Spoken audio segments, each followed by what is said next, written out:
Yeah. All right, for your lead innovator project, where did you start? Okay, so I started with the idea of making intervention on Mondays.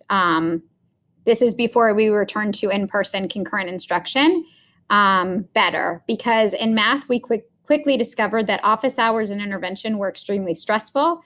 Many math teachers have multiple preps, and students were all coming in at once with questions from different content areas, different assignments, different units.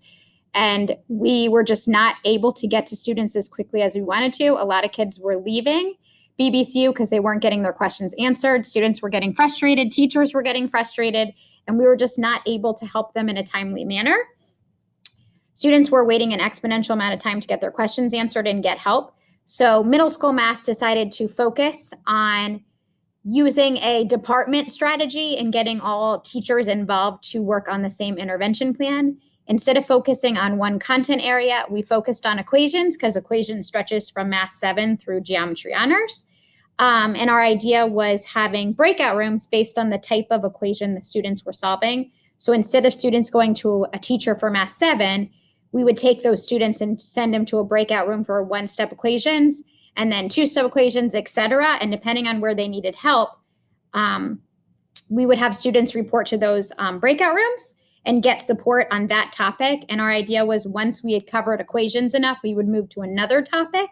So we had more teachers helping the students. And then teachers that were not able to help with intervention, maybe were making the pear deck or creating an exit ticket, so we could show teachers what they had learned during that period when they came to intervention. What was one important turning point in the process? So we were almost on board. We had our lessons prepared. We had a couple exit tickets written. We had figured out who was going to cover each equation topic. And then we learned we were coming back to the building for concurrent teaching, and intervention no longer existed on Mondays. We thought about continuing with the idea, but it was a lot of work and required a lot of backwards planning and planning in general. And getting students to show up on Mondays when they didn't have to log in for attendance meant that students weren't coming. So we just felt like we put it on the back burner. Teachers were overwhelmed with concurrent instruction because it's challenging. Teachers were overwhelmed with coming back to the building, and we just felt like at the time it wasn't the thing to pursue. So where are you now?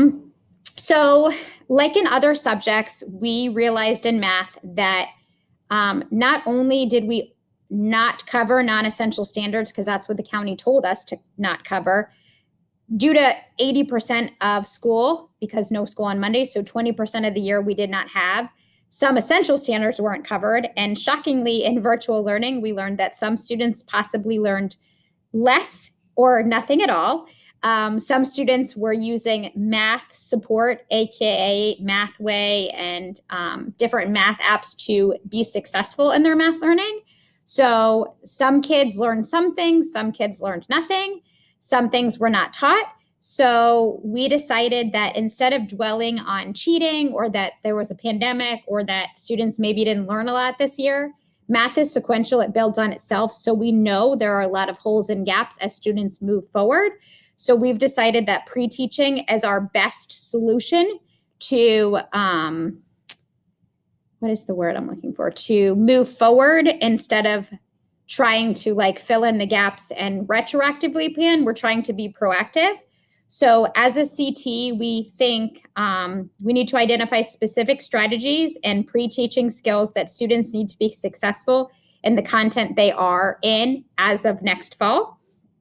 And this spring, we need to start thinking about what those pre-teaching skills might look like for Unit 1. So we kind of need to get, in my opinion, all CTs on board with this idea of pre-teaching and how important it is and how it's our best way to move forward from here. We kind of touched on it, but where would you like to go next? So I think I need to meet with all the CT leaders, and we're thinking this could be middle school through high school and incorporate a lot of vertical articulation to discuss this idea of the importance of pre-teaching, necessary skills, so that all students are entering the new content area on a more level playing field, no matter what they may or may not have learned this year. So each CT will need to identify pre-teaching skills, build it into their pacing, build it into their calendar, and figure out A, what the skills are, how they want to cover it, and what avenue they want to use to cover it. Sounds like a plan. Nice job. Thanks.